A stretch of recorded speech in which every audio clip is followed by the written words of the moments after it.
Hello everyone, स्वागत है आपका हमारे एएस कोचिंग सेंटर में। जैसा कि हम इस वीडियो के लगभग 40 क्वेश्चन कल देख चुके हैं और आज लगभग 70 क्वेश्चन होंगे। आप जिस भी एग्ज़ाम की तैयारी कर रहे हैं और आपका सब्जेक्ट अगर होम साइंस है तो ये वीडियो आपके लिए काफ़ी हेल्पफुल होगा।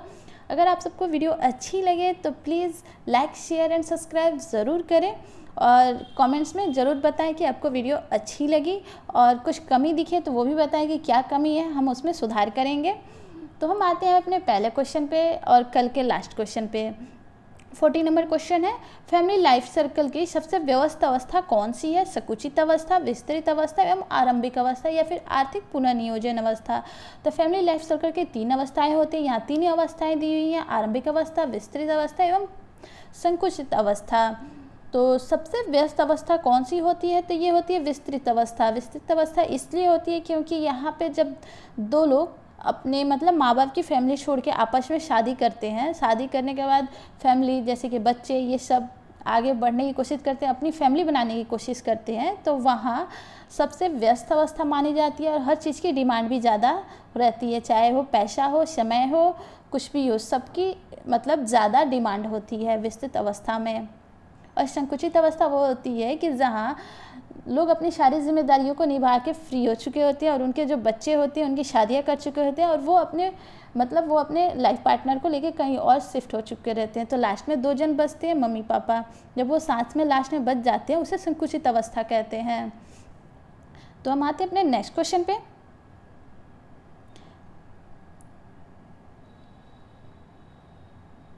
नेक्स्ट क्वेश्चन है हमारा कि सजावट में केंद्र बिंदु पर ध्यान आकर्षण किसके द्वारा किया जाता है? दबाव द्वारा, लय द्वारा, संतुलन द्वारा या फिर अनुरूपता द्वारा। तो 41 नंबर क्वेश्चन का आंसर क्या होगा? तो सजावट में केंद्र बिंदु पर ध्यान आकर्षण किसके द्वारा किया जाता है? तो इसका आंसर हो जाएगा ऑप्शन ए, ध्यान द्वारा। दबाव क्या होता है? दबाव कला का एक सिद्धांत है।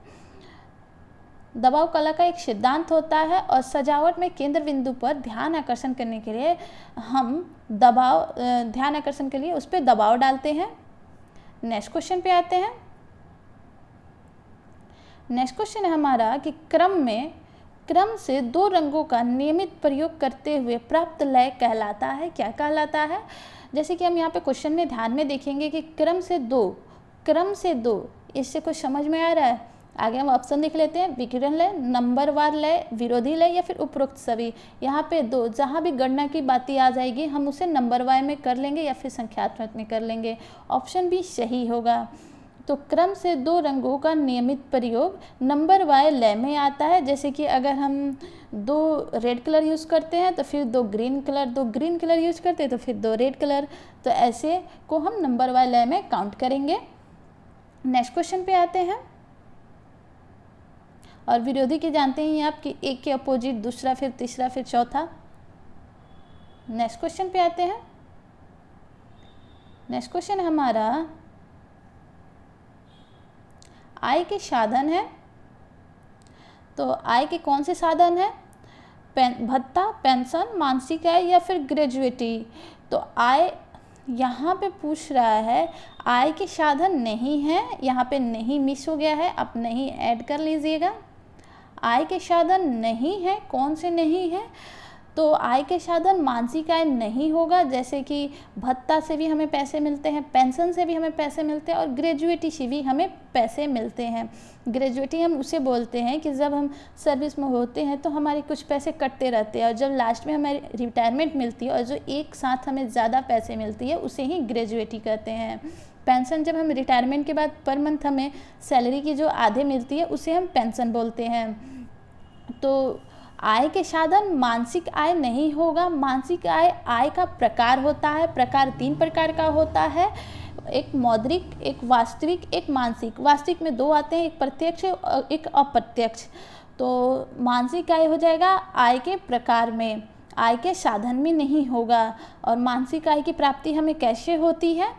तो वो हमें संतुष्टि से प्राप्ति होती है। जब हम किसी चीज़ को परचेज करते हैं, मतलब कि खरीदते हैं, और ख़रीदने के बाद उसके उपयोग करने से हमें जो मानसिक संतुष्टि मिलती है उसे ही हम मासिक आय कहते हैं।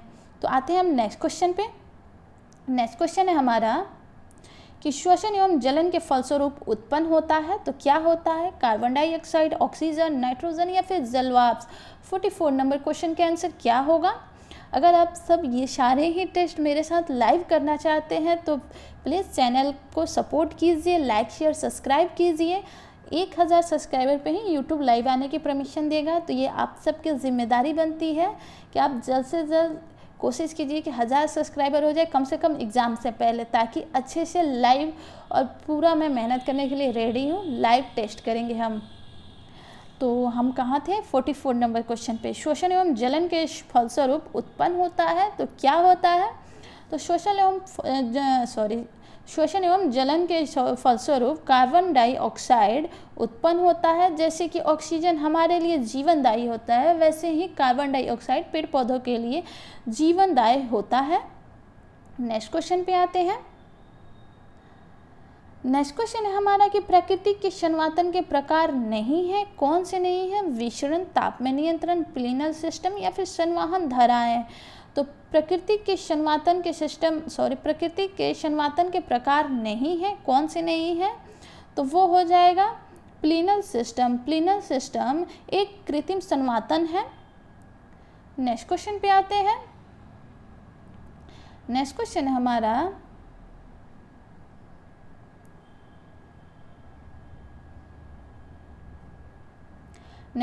हमारा कि वायुमंडल में CO2 की मात्रा है। वायुमंडल में CO2 की मात्रा कितनी है? 0.03%, 0.03% या फिर 0.04% या फिर 0.6%। तो क्या होगा? वायुमंडल में CO2 की मात्रा कितनी है? तो वायुमंडल में CO2 की मात्रा ऑप्शन ए 0.003% है। चलिए, ये तो हो गया CO2 मतलब कि कार्बन डाइऑक्साइड। अब आप ये बताइए कि वायुमंडल में नाइट्रोजन की कितनी प्रतिशत है एंड ऑक्सीजन की कितनी प्रतिशत है? मैं नाइट्रोजन की बता देती हूँ। नाइट्रोजन की 78% रहती है एंड ऑक्सीजन की कितनी है? तो ऑक्सीजन की आप कमेंट बॉक्स में बताएंगे या फिर मैं यहाँ बता दूँ? एक्चुअली आप लोग कमेंट बॉक्स में बताइएगा, मैं वहाँ पे आंसर क्लियर कर दूँगी। नेक्स्ट क्वेश्चन पे आते हैं। नेक्स्ट क्वेश्चन है कि सरलीकरण या मन को पसंद करने का अत्यंत सरल एवं आसान काम करने का तरीका है। तो क्या होगा? सरलीकरण या मन को पसंद करने का अत्यंत सरल और आसान काम करने का तरीका है कार्य, अकार्य, परिवर्तन एवं कौशल। तो इस 47 नंबर क्वेश्चन का आंसर क्या हो जाएगा? इसको हमने बहुत बार ऑलरेडी पढ़ चुके हैं और हमारे सिलेबस में भी एक पॉइंट है। तो क्या हो जाएगा इसका आंसर? ये है ऑप्शन नंबर 1 कार्य। ये यहाँ जो खाली स्थान है यहाँ पे सिर्फ कार्य को फिल कर देना है।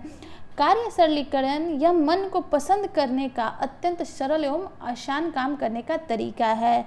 यहाँ आसान काम से ही आपको समझ में आ जाना चाहिए। नेक्स्ट क्वेश्चन पे आते हैं।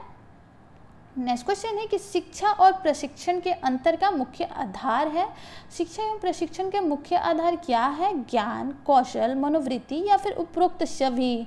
तो शिक्षा और प्रशिक्षण के अंतर का मुख्य आधार ऑप्शन डी उपरोक्त सभी हो जाएंगे। ज्ञान, कौशल, मनोवृत्ति ये सारे ही हैं। नेक्स्ट क्वेश्चन पे आते हैं। नेक्स्ट क्वेश्चन हमारा 49 नंबर क्वेश्चन है हमारा कि धन व्यवस्थापन में सबसे पहले आवश्यक है क्या है? लक्ष्यों को जानना, धन का विश्लेषण, विभिन्न अवस्थाओं का ज्ञान, आय तथा आवश्यकताओं में सामंजस्य। तो धन व्यवस्थापन में सबसे पहले आवश्यक क्या है? तो धन व्यवस्थापन में सबसे पहले आवश्यक ऑप्शन ए लक्ष्यों को जानना है। लक्ष्यों को जानना है। हम अपने लक्ष्यों को अगर निर्धारित कर लेते हैं तो धन व्यवस्थापन करना हमारे लिए इजी हो जाएगा। नेक्स्ट क्वेश्चन पे आते हैं। नेक्स्ट क्वेश्चन है कि खेल कूद के मैदान व पार्क हैं, कैसी सुविधाएं हैं? खेल कूद के मैदान एवं पार्क भौतिक सुविधाएं हैं, व्यक्तिगत सुविधाएं हैं, सार्वजनिक सुविधाएं हैं एवं मानवीय सुविधाएं हैं। तो खेल कूद के मैदान एवं पार्क सार्वजनिक सुविधाओं के अंतर्गत आते हैं, क्योंकि इसका इस्तेमाल कोई प्रॉपर नहीं करता। अकेले अगर कोई अकेले करेगा तो व्यक्तिगत में आएगा, लेकिन यहाँ सब कोई करता है। खेलकूद का मैदान हो या फिर पार्क सबके लिए खुला रहता है, तो ये सार्वजनिक सुविधा के अंतर्गत आ जाएगा। नेक्स्ट क्वेश्चन पे आते हैं।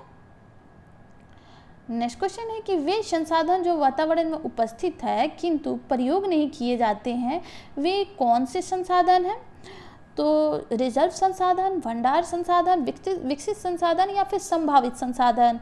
तो वे संसाधन जो वातावरण में उपस्थित है किंतु प्रयोग नहीं किए जाते हैं, वैसे संसाधन को हम संभावित संसाधन कहते हैं। जिनका इस्तेमाल अभी तो नहीं किया जा रहा है, उनकी खोज हो चुकी है, वो हमारे पास हैं, बट उनका इस्तेमाल कैसे किया जाए ये अभी तय नहीं किया गया है, लेकिन फ्यूचर में उसका इस्तेमाल किया जा सकता है। ऐसे ही संसाधन को हम संभावित संसाधन कहते हैं। नेक्स्ट क्वेश्चन पे आते हैं।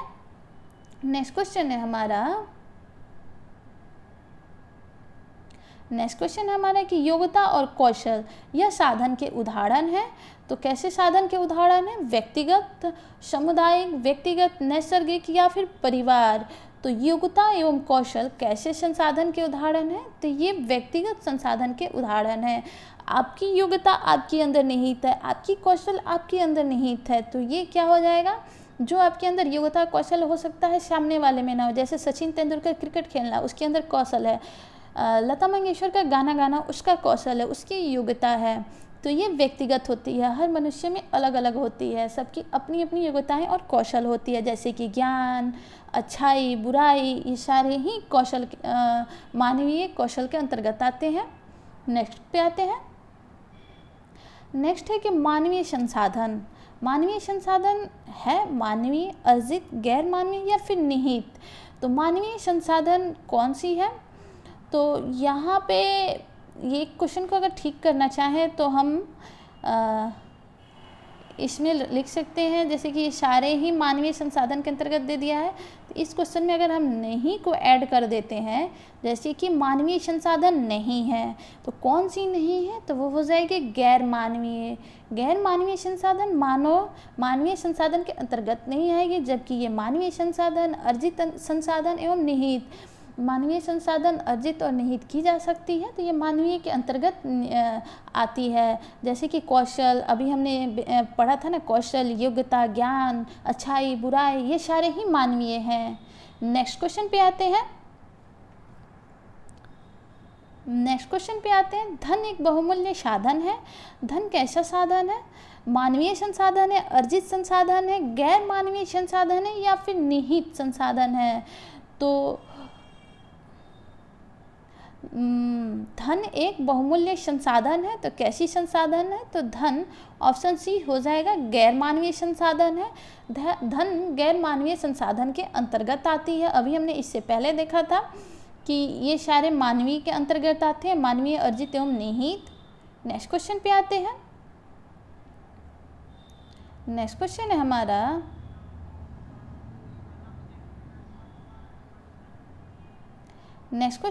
कि निम्न में से क्या अंतर व्यक्तित्व मानवीय संसाधन है? तो क्या अंतः व्यक्तित्व मानवीय संसाधन है? अंतः व्यक्तित्व का अर्थ हो गया कि जो मानव के अंदर निहित है। तो उद्यान, विद्यालय या फिर जन परिवहन, ये तो कभी नहीं हो सकता है। कट, कौशल, आवृत्ति और ज्ञान, ये सही है। नीचे के भी ऑप्शन देख लेते हैं। वायु, स्थान एवं तापमान, ये भी नहीं होगा। कार, घर एवं परिवहन, ये भी नहीं होगा। तो हमारा आंसर हो जाएगा ऑप्शन नंबर बी, सही हो जाएगा। कौशल, अभिवृत्ति, ज्ञान, योग्यता, ये सारे ही मानवीय संसाधन के अंतर्गत आते हैं। नेक्स्ट क्वेश्चन के अंतर्गत नेक्स्ट क्वेश्चन देखते हैं कि संतुलन से परिधान में आता है, क्या आता है? विश्राम भाव, तंगी भाव, दिखावा या फिर कोई नहीं। तो संतुलन से परिधान के अंतर्गत क्या आता है? तो संतुलन से परिधान के अंतर्गत ऑप्शन ए, विश्राम भाव आता है। नेक्स्ट क्वेश्चन पे आते हैं। नेक्स्ट क्वेश्चन हमारा कि कार्य अध्ययन किया जाता है, किसमें किया जाता है? प्रक्रिया चार्ट द्वारा, सक्रिय चार्ट द्वारा, सूक्ष्म गति अध्ययन द्वारा या फिर उपरोक्त सभी।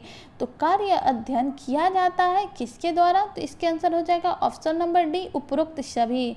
प्रक्रिया चार्ट के द्वारा भी किया जाता है, सक्रिय चार्ट के द्वारा भी ये किया जाता है एवं सूक्ष्म गति अध्ययन के द्वारा भी किया जाता है। ये शक्ति व्यवस्थापन वाले चैप्टर में आपने देखा होगा इसको। नेक्स्ट क्वेश्चन में देखते हैं।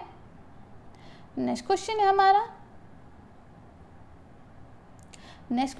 कि स्वस्थ रहने के लिए व्यायाम आवश्यक है, क्योंकि व्यायाम करने से इंसान आलसी होता है क्या? गलत है, ये तो होगा नहीं। नेक्स्ट क्वेश्चन पे आते हैं, ये नहीं होगा। आलसी भी उसमें भी दिया हुआ है तो ये भी नहीं होगा। निष्क्रिय तो कभी नहीं होगा। तो ये स्वस्थ हो सकता है इंसान, लेकिन ये नहीं हो सकता है। और यहाँ स्वस्थ के साथ क्रियाशील दिया हुआ है तो ऑप्शन बी सही होगा। व्यायाम करने से इंसान स्वस्थ रहता है एवं क्रियाशील रहता है। नेक्स्ट क्वेश्चन पे आते हैं, समपूरक रंग। समपूरक रंग कौन सा है? हरा एवं लाल, लाल एवं पीला, पीला एवं लाल, या फिर पीला और नीला। तो समपूरक रंग के अंतर्गत क्या आएगा? तो 59 नंबर क्वेश्चन का आंसर हो जाएगा ऑप्शन नंबर ए, हरा एवं लाल। समपूरक रंग हरा एवं लाल होते हैं।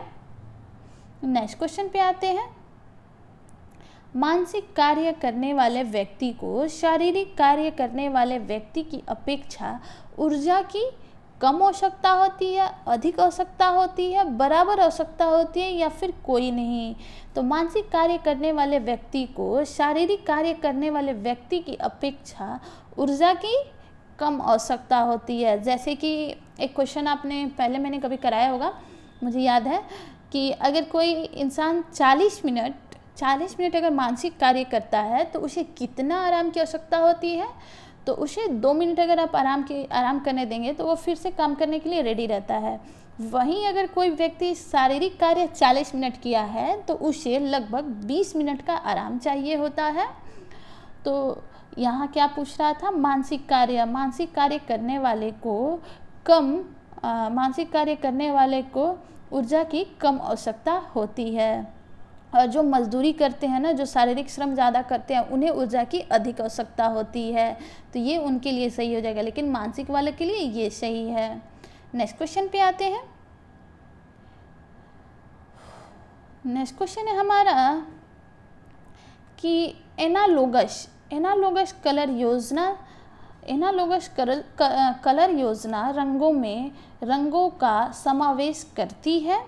यहाँ पे समीपवर्ती रंगों का बारे में पूछ रहा है। 2 या 3 आसपास वाले रंग, 2 विपरीत रंग, त्रिकोण बनाते 3 रंग, या फिर रंग चक्र का आधा रंग। तो इसका आंसर क्या हो जाएगा? इसका आंसर हो जाएगा ऑप्शन नंबर ए। यहाँ समीपवर्ती के बारे में पूछ रहा है।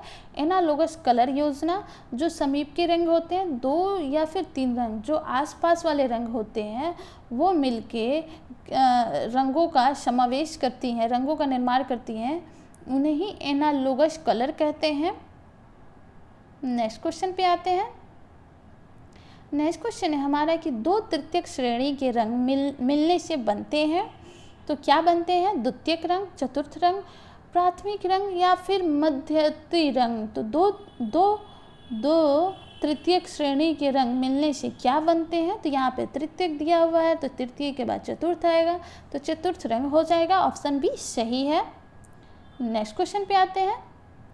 पराग कलर के अनुसार 3 प्राथमिक कलर है, कौन से हैं? तो बैंगनी, हरा एवं नारंगी, लाल, पीला एवं नीला, काला, नीला एवं गुलाबी, सफ़ेद, लाल एवं काला। तो पराग कलर के अनुसार 3 प्राथमिक कलर कौन से हैं? तो ये हो जाएंगे ऑप्शन नंबर बी सही हो जाएगा। लाल, पीला एवं नीला, ये पराग के अनुसार 3 प्राथमिक कलर है। चलिए ये तो प्राथमिक हो गया। अब अगर इसी क्वेश्चन को यहाँ पे चेंज कर दिया जाए, प्राथमिक के जगह द्वितीयक लगा दिया जाए, तो आंसर क्या होगा? ऑप्शन यही रहेगा। ऑप्शन यही रहेगा। द्वितीयक के बारे में पूछे तो अब क्या बताएंगे? तो पराग के अनुसार प्राथमिक रंग तो लाल, पीला, नीला हो गया। द्वितीयक रंग क्या होगा? तो द्वितीयक रंग हो जाएगा ऑप्शन ए, बैंगनी, हरा और नारंगी। बैंगनी, हरा एवं नारंगी पराग के अनुसार द्वितीयक रंग हुआ। एवं इस क्वेश्चन के आंसर ऑप्शन बी सही है।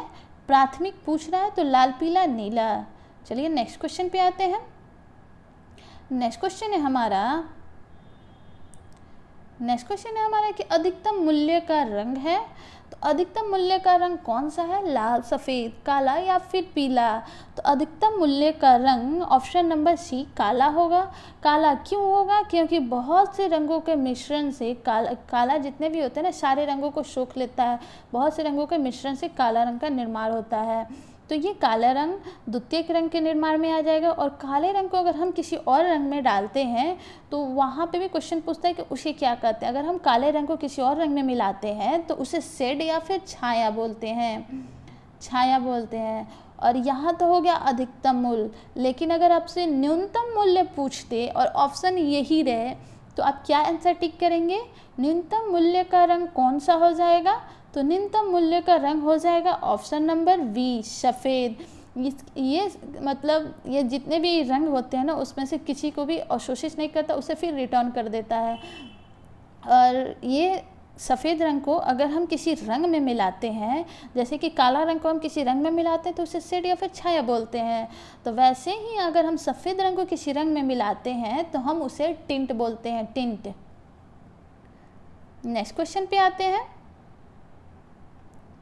नेक्स्ट क्वेश्चन है हमारा कि रंगों का चमकदार एवं धुंधलापन क्या कहलाता है? तो मूल्य, तीव्रता, ह्यू एवं क्रोमा। तो रंगों का चमकदार एवं धुंधलापन क्या कहलाता है? तो रंगों का चमकदार एवं धुंधलापन क्रोमा कहलाता है। तीव्रता भी क्रोमा के अंतर्गत ही आ जाएगा। रंगों का चमकदार एवं धुंधलापन क्रोमा कहलाता है। और यहाँ चमकदार पूछ रहा है या फिर तीव्रता, ये भी पूछे तो क्रोमा ही होगा। जैसे कि रंग होते हैं ना, तीन रंग में तीन होते हैं, एक वो दो मुझे अभी याद नहीं आ रहा है, बट नेक्स्ट वीडियो में मैं उसको ला दूंगी। अगर तीव्रता भी दिया रहा है चमकदार की जगह तो भी क्रोमा ही आंसर होगा। जैसे कि रंगों के नाम को हम ह्यू बोलते हैं, ह्यू, क्रोमा एवं और एक होता है, ह्यू तो याद आ गया क्योंकि यहाँ लिखा मैंने देख लिया था, बट ह्यू, क्रोमा और एक होता है वो अभी याद नहीं आ रहा है। चलिए देखते हैं आगे, अगर उससे रिलेटेड क्वेश्चन होगा तो उसे सॉर्ट आउट कर लेंगे। बाह्य सज्जा में महत्वपूर्ण है फर्नीचर, रंग, प्रकाश या फिर पुनरावृत्ति। तो बाह्य सज्जा में ऑप्शन नंबर बी सही होगा, रंग महत्वपूर्ण होता है। बाह्य सज्जा में रंग महत्वपूर्ण होता है। अगर आप घर को अंदर कितना भी सजा ले और बाहर से एकदम गंदे से कलर से रंगवा ले या फिर रंगवा ही नहीं, एकदम गंदा सा दिखे, तो क्या आपका घर अच्छा लगेगा? कभी नहीं। तो बाह्य सज्जा में रंग का बहुत महत्वपूर्ण रहता है। नेक्स्ट क्वेश्चन पे आते हैं। नेक्स्ट क्वेश्चन है हमारा कि नीला रंग प्रतीक है किसका? प्रेम का, दौलत का, वफादारी का या फिर साहस का। तो नीला रंग किसका प्रतीक है? तो नीला रंग ऑप्शन नंबर डी, साहस का प्रतीक होता है। नेक्स्ट क्वेश्चन पे आते हैं। खंडित रंग योजना में किस प्रकार के रंग का मिश्रण किया जाता है? तो खंडित रंग योजना में किस प्रकार के रंग का मिश्रण किया जाता है? ऑप्शन ए में है सन्निकट, बी में है गर्म, सी में है दूरस्थ रंग एंड डी में है विरोधी रंग। तो खंडित यहाँ पे इस शब्द पे हम ध्यान देंगे। खंडित रंग योजना पूछ रहा है तो किस प्रकार के मिश्रण किया जाएगा?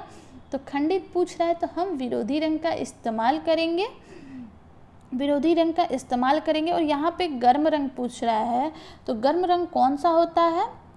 तो गर्म रंग होता है लाल, पीला और नारंगी। ये प्रांग के अनुसार होता है, प्रांग के अनुसार गर्म रंग लाल, पीला और नारंगी होता है।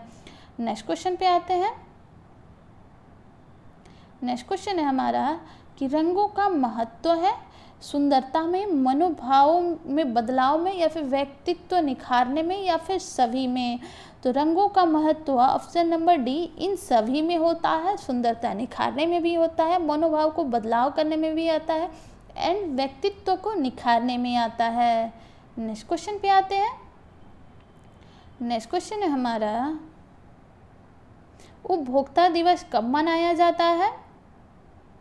तो उपभोक्ता दिवस कब मनाया जाता है? 15 फरवरी को, 15 मार्च को, 15 अप्रैल को या फिर 15 मई को। मैंने एक क्विज रिवीजन वीडियो डाला था, उसमें मैंने बहुत से इम्पोर्टेंट क्वेश्चन डाले थे। अगर आप में से किसी ने नहीं देखा हो तो देख लीजिएगा। वहाँ हर एक टॉपिक से रिलेटेड लगभग आई थिंक कि 15 से 20 क्वेश्चन है।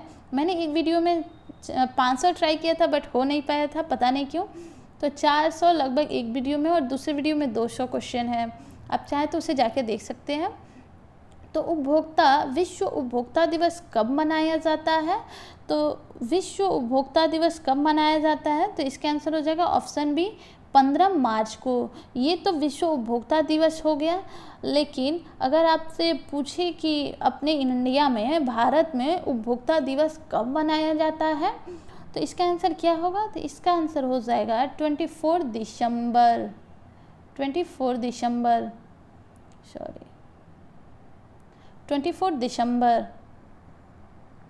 24 दिसंबर को भारत में उपभोक्ता दिवस मनाया जाता है एंड 15 मार्च को विश्व उपभोक्ता दिवस मनाया जाता है। नेक्स्ट क्वेश्चन पे आते हैं। सभी प्रकार की वस्तु और सेवाओं से सुरक्षित होने का अधिकार क्या कहलाता है? सुरक्षा का अधिकार कहलाता है, स्थानांतरण का अधिकार कहलाता है, चुनने का अधिकार कहलाता है, या फिर सुनने का अधिकार कहलाता है? तो सभी प्रकार की वस्तुओं एवं सेवाओं से सुरक्षा का अधिकार क्या कहलाता है? तो ऑप्शन ए हो जाएगा सुरक्षा का अधिकार कहलाता है, और ये उपभोक्ता के मूलभूत अधिकारों में से आता है। नेक्स्ट क्वेश्चन पे आते हैं। वह व्यक्ति जो उत्पाद का क्रेता एवं उपयोग करता है उसे कहते हैं खरीदार, उत्पादक, उपभोक्ता या फिर दुकानदार। तो वह व्यक्ति जो उत्पाद का क्रेता एवं उपयोग करता है उसे ऑप्शन सी उपभोगकर्ता कहते हैं। वास्तविक वस्तुओं तैयार उत्पाद का वास्तविक उपभोग करने वाले को ही उपभोक्ता कहते हैं। नेक्स्ट क्वेश्चन पे आते हैं। नेक्स्ट क्वेश्चन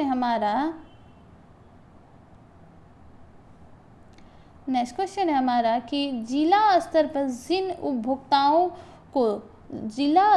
जिन उपभोक्ता शिकायतों को निपटाया जा सके उस राशि की कम से कम होनी चाहिए। मतलब कि जिला स्तर पे हम कम से कम कितनी राशि तक के शिकायतों का निपटारा यानी सुनवाई होती है। तो जिला स्तर पे कितनी राशियों तक की सुनवाई होती है, इससे भी रिलेटेड मैंने क्विक रिवीजन में डाल रखा है। तो इसका आंसर हो जाएगा ऑप्शन नंबर बी, लगभग 20 लाख तक। जैसे कि 3 स्तर होते हैं, एक जिला स्तर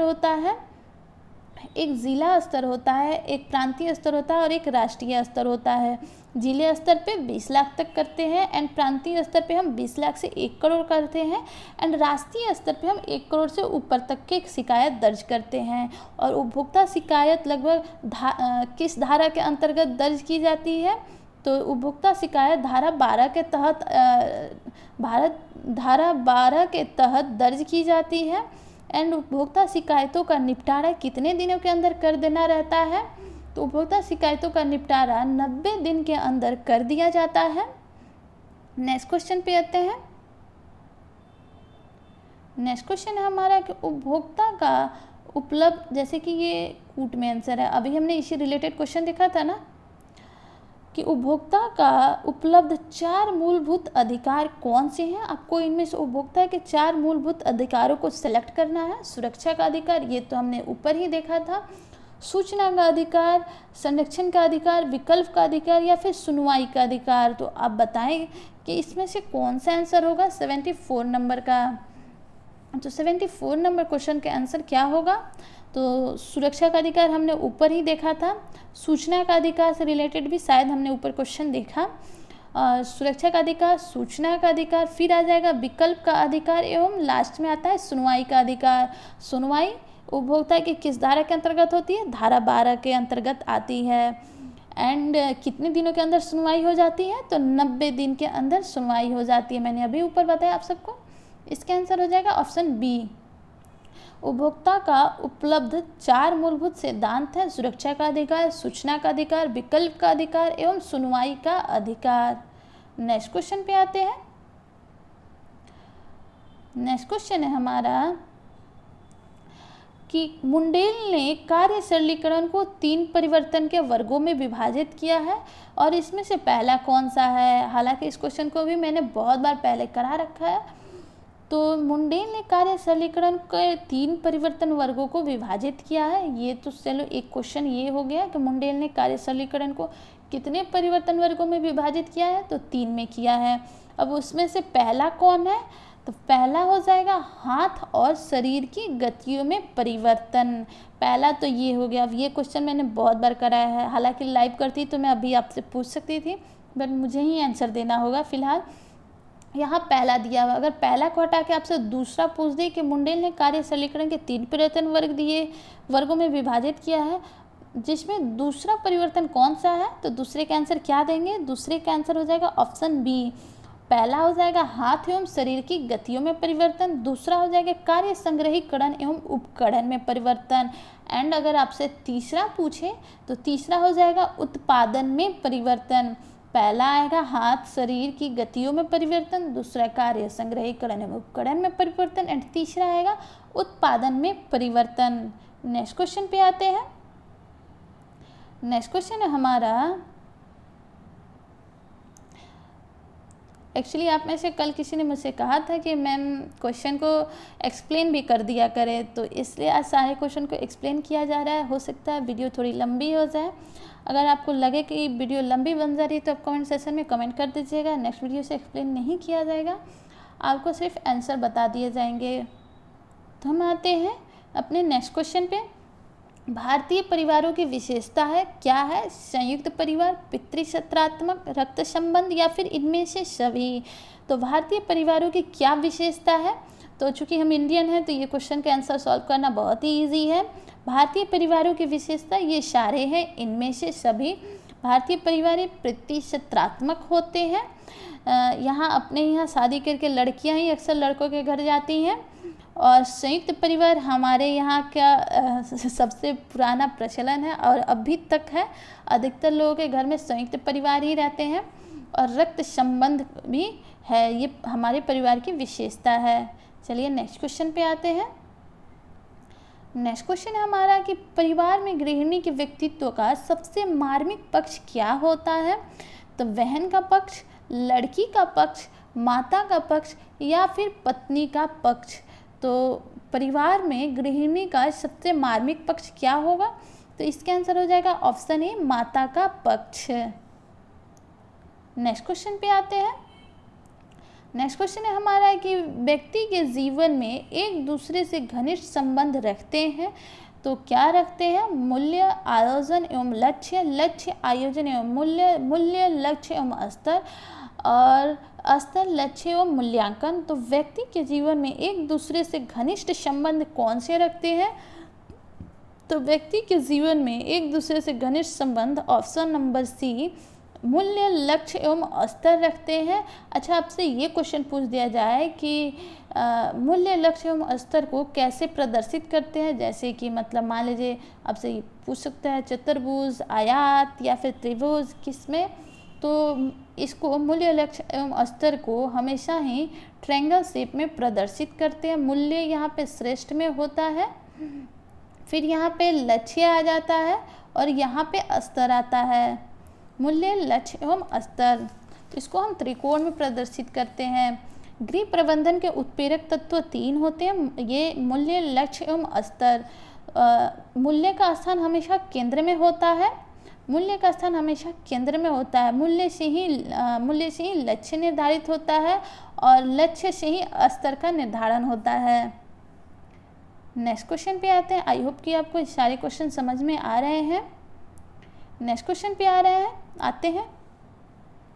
अगर आपको किसी भी क्वेश्चन में डाउट हो या फिर प्रॉब्लम हो, समझ में ना आए, तो आप कमेंट सेक्शन में कमेंट कर दीजिए या फिर मुझे टेलीग्राम पे मैसेज कर दीजिए, मैं वहाँ देख लूँगी। फिर देखते हैं पारिवारिक जीवन चक्र का प्रथम सोपान कौन सा है? संकुचित परिवार, विस्तृत परिवार एवं प्रारंभिक परिवार। तो सबसे पहले तो ये जान लीजिए कि पारिवारिक जीवन चक्र के 3 चरण होते हैं। ये तीनों चरण यहाँ पे दिए हुए हैं। प्रारंभिक को ही हम प्राथमिक या फिर आरंभिक बोलते हैं। तो हम देख लेते हैं। तो इसका क्या हो जाएगा? मैंने तो पहले ही आंसर दे दिया, मैंने क्वेश्चन पे ध्यान नहीं दिया। पारिवारिक जीवन चक्र की प्रथम सोपान प्रारंभिक अवस्था को बोलते हैं, प्रारंभिक परिवार को बोलते हैं, इसे ही आरंभिक भी बोलते हैं। और द्वितीय होता है विस्तृत परिवार एवं तृतीय होता है संकुचित परिवार। तो पारिवारिक जीवन चक्र की प्रथम सोपान पारिवारिक जीवन चक्र की प्रथम सोपान हो जाएगा प्राथमिक परिवार, ऑप्शन सी सही हो जाएगा। विस्तृत परिवार से तो हमने देख ही लिया था, संकुचित परिवार को मैंने आपको वहीं बता दिया था। नेक्स्ट क्वेश्चन देखते हैं। जब तक कि अगर किसी लड़की या फिर लड़की की शादी नहीं हुई है तब तक उनका अपना खुद का परिवार नहीं होता है और वो अपने माँ बाप के परिवार में रहते हैं, और जब उनकी शादी होती है उसे ही हम परिवार की उनकी प्रारंभिक जो अभी हमने क्वेश्चन देखा ना, प्रारंभिक चरण बोलते हैं। और जब उनके जो फैमिली हो जाते हैं, बच्चे आ जाते हैं, तो उसे विस्तृत बोलते हैं। और जब उन बच्चों की शादी कर देते हैं और वो बच्चे दूसरी जगह सेटल हो जाते हैं तो उसे हम संकुचित कहते हैं। चलिए आते हैं हम नेक्स्ट क्वेश्चन पे। नेक्स्ट क्वेश्चन है हमारा कि ऑनलाइन ई मार्केटिंग इस प्रकार किया जाता है, किस प्रकार किया जाता है? टीवी के माध्यम से, केवल उपभोक्ता के लिए, व्यवसाय से या फिर इंटरनेट वेबसाइट से। तो आप सब में से तो बहुत ज़्यादा लोग इस मार्केटिंग का इस्तेमाल करते होंगे, तो इसलिए इसका आंसर दे देंगे। इसका आंसर हो जाएगा option number D, internet website के माध्यम से, जैसे कि अमेज़न हो गया, फ्लिपकार्ट हो गया, मीशो हो गया, जितने भी साइट्स हैं। और आप अगर आपके मोबाइल में इंटरनेट नहीं है तो आप वहाँ से जाके ख़रीदारी नहीं कर सकते। अगर इंटरनेट है तो इंटरनेट के माध्यम से आप उनके वेबसाइट पे जाके जो भी आपको ज़रूरत की चीज़ें आप उन्हें ले सकते हैं। चलिए नेक्स्ट क्वेश्चन पे आते हैं। नेक्स्ट क्वेश्चन है हमारा कि प्रबंध का अर्थ है। प्रबंध का अर्थ है समस्याओं में विज्ञान का अनुप्रयोग। कैसे डैश प्रबंध का अर्थ है समस्याओं में विज्ञान का अनुप्रयोग। तो समस्या हल, वैज्ञानिक या फिर कलात्मक। तो ऐसे क्वेश्चन आपका माइंड टेस्ट लेने के लिए दे दिया जाता है। तो यहाँ पे ऑलरेडी विज्ञान दिया हुआ है, तो जाहिर सी बात है कि वैज्ञानिक प्रबंध में ही विज्ञान का अनुप्रयोग किया जाएगा। ऑप्शन सी सही हो जाएगा।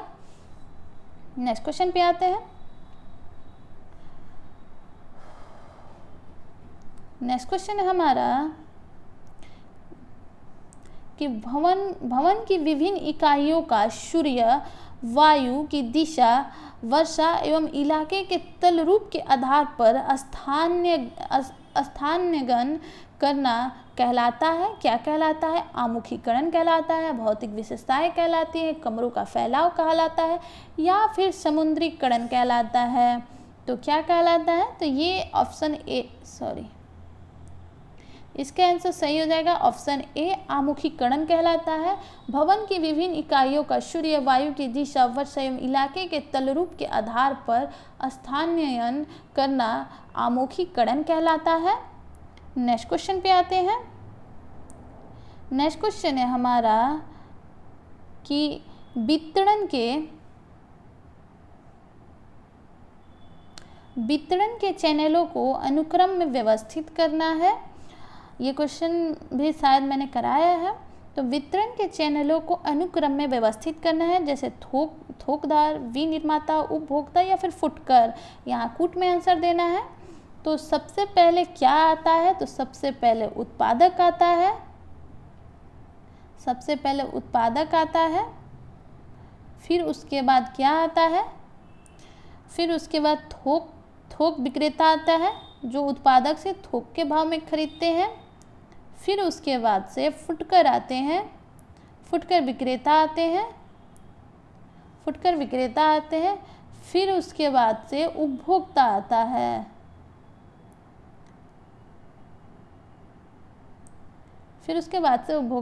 है।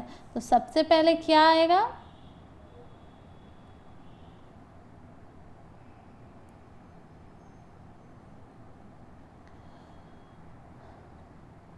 सबसे पहले विनिर्माता, मतलब कि विनिर्माता को ही उत्पादक बोलते हैं। 2 किस्में हैं, तो ये 2 तो ऐसे ही कट गया क्योंकि इसके पहले 2 नहीं है। फिर उसके बाद से थोक विक्रेता आएगा, 2 के बाद 1 सी में है, तो ऑप्शन सी सही हो जाएगा। सबसे पहले विनिर्माता, फिर थोकदार, फिर फुटकर, फिर उपभोक्ता। उपभोक्ता सबसे लास्ट में आता है। हम सबसे पहले ऐसे भी देख लेते तो यहाँ आंसर टिक हो जाता है। नेक्स्ट क्वेश्चन पे आते हैं। नेक्स्ट क्वेश्चन है कि बाजार वह स्थान है जहाँ सेवाओं का विनिमय होता है, वस्तु और सेवाओं को स्वरूप दिया जाता है, वस्तु और सेवाओं का विनिमय होता है, या फिर वस्तुओं को परिष्कृत किया जाता है। तो बाजार क्या है? तो बाजार वह स्थान है जहाँ, ऑप्शन सी सही हो जाएगा, जहाँ वस्तु और सेवाओं का विनिमय होता है। नेक्स्ट क्वेश्चन पे आते हैं।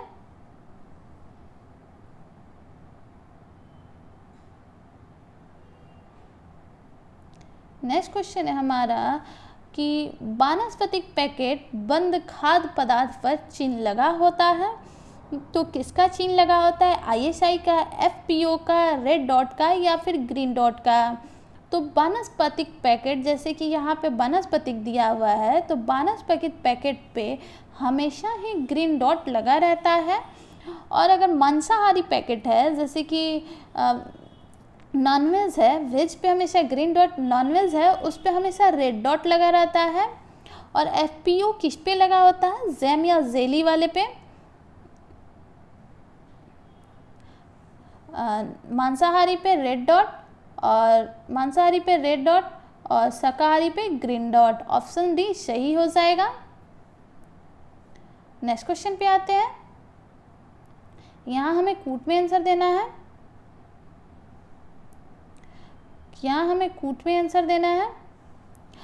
Eco mark, hallmark, ISI mark एवं एग मार्क नीचे कूट दिया गया है, कौन किससे सुमेलित होगा? 86 नंबर क्वेश्चन का आंसर क्या हो जाएगा? तो इको मार्क क्या होता है?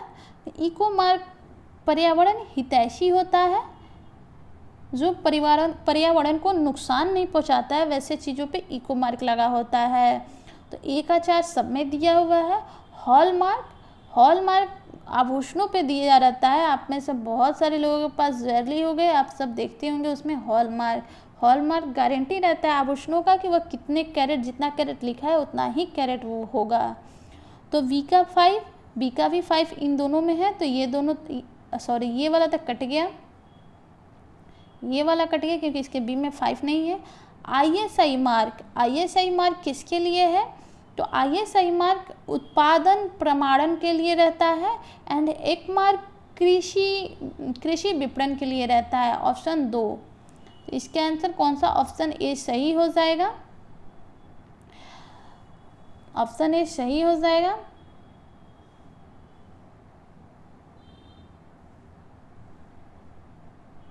इसका ऑप्शन A सही हो जाएगा। इको मार्क पर्यावरण हितैषी के लिए, हॉल मार्क आभूषण के लिए, एंड ISI मार्क उत्पाद प्रमाणन के लिए, एंड एग मार्क कृषि विपणन के लिए।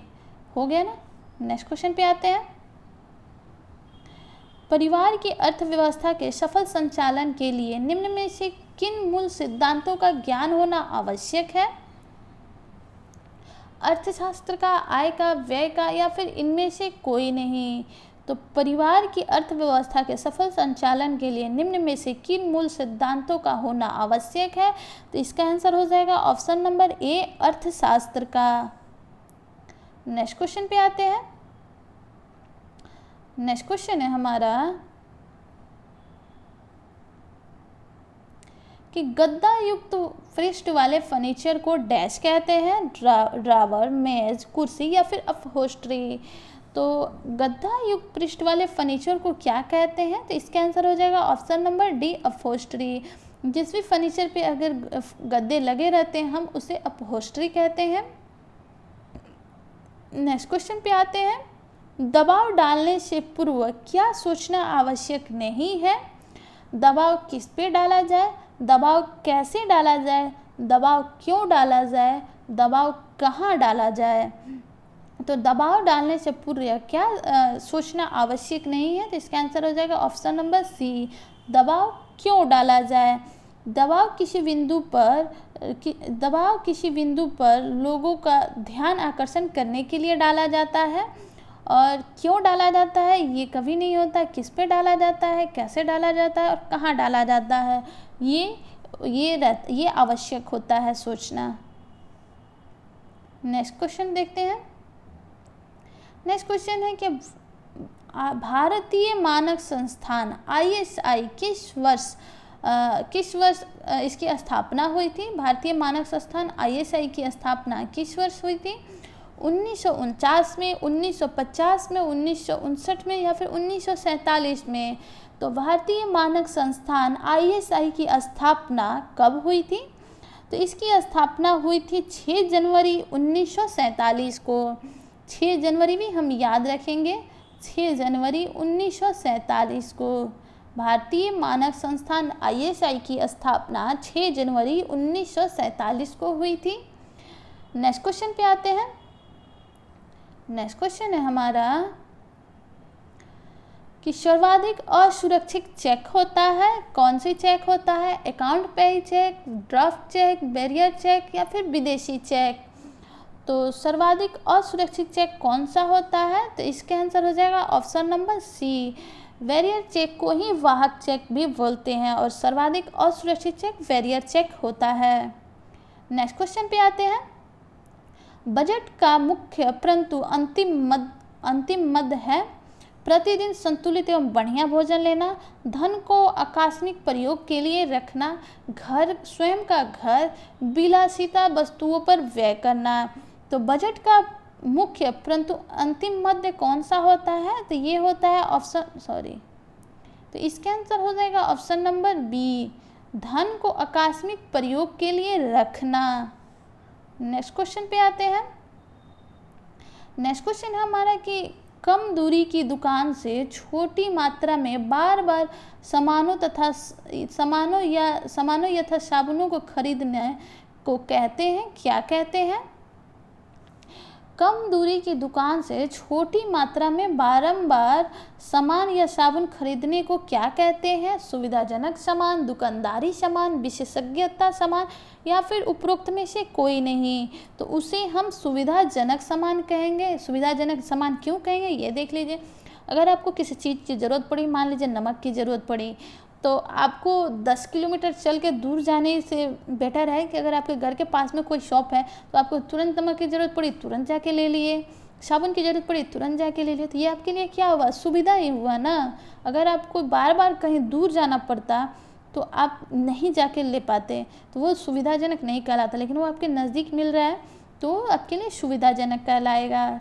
नेक्स्ट क्वेश्चन पे आते हैं। नेक्स्ट क्वेश्चन है हमारा कि कौन सा चेक केवल बैंक खाते में जमा होता है? रेखांकित चेक, आदेशक चेक, विकृत चेक या फिर वाहक चेक?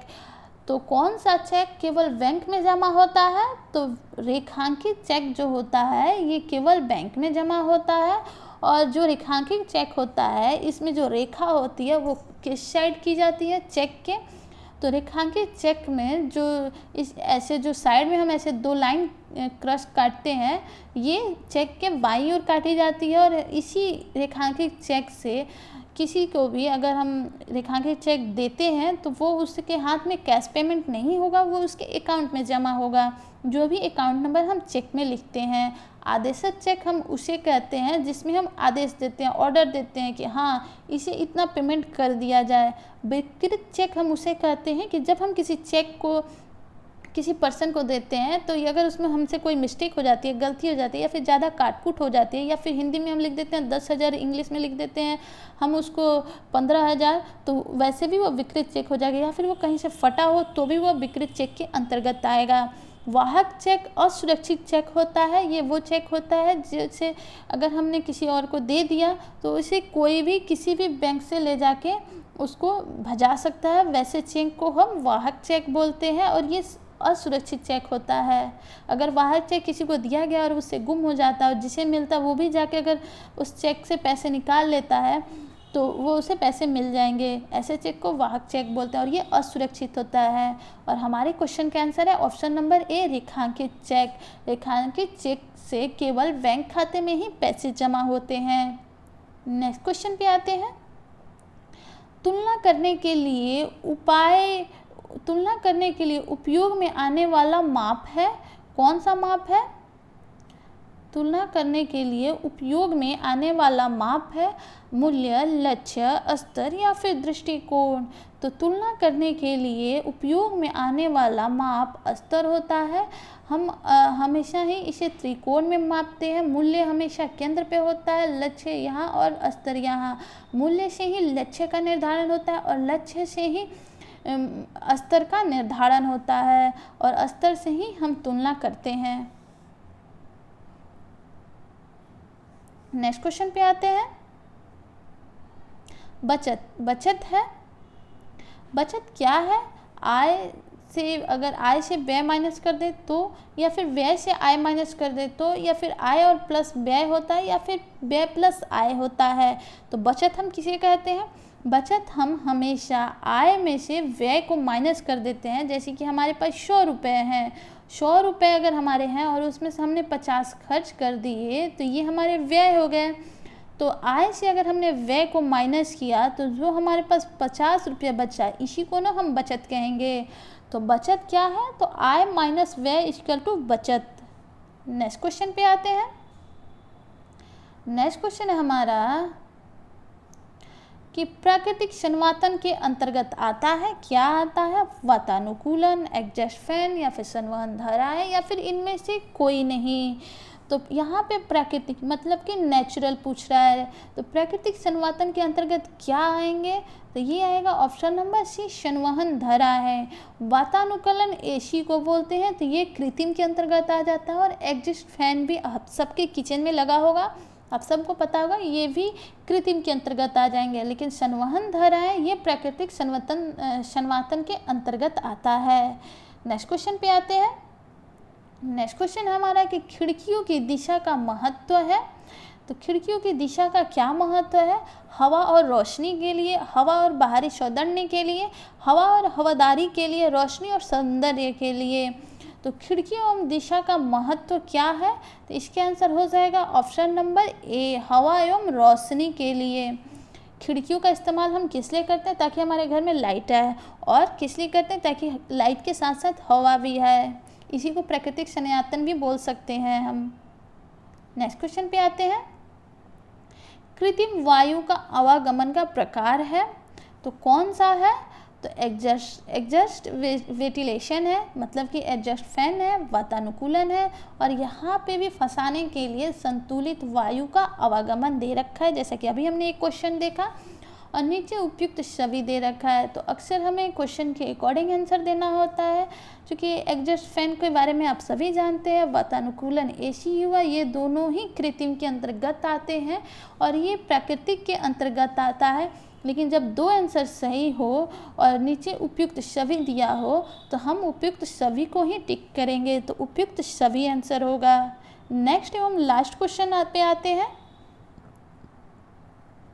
आज के हमारे वीडियो का लास्ट क्वेश्चन है। वीडियो आपको अच्छा लगे तो लाइक शेयर सब्सक्राइब ज़रूर कीजिएगा, क्योंकि आपका एक लाइक, एक शेयर, एक सब्सक्राइब मुझे मोटिवेट करता है। तो मुझे मोटिवेट करते रहिए ताकि मैं आपके लिए ऐसे ही वीडियो लाती रहूं। तो देखते हैं लास्ट का क्वेश्चन क्या है। कृत्रिम वायु आवागमन अधिकतर डैश स्थानों पर पाया जाता है। यहाँ हमें कूट में आंसर देना है। सार्वजनिक हॉल में, सिनेमा में, कारखाना में या फिर बस स्टैंड में। अभी हमने बड़े अच्छे से कृत्रिम वायु संवातन एवं प्राकृतिक वायु संवातन को अच्छे से देखा। इस आंसर को टिक करना आपके लिए इजी होगा।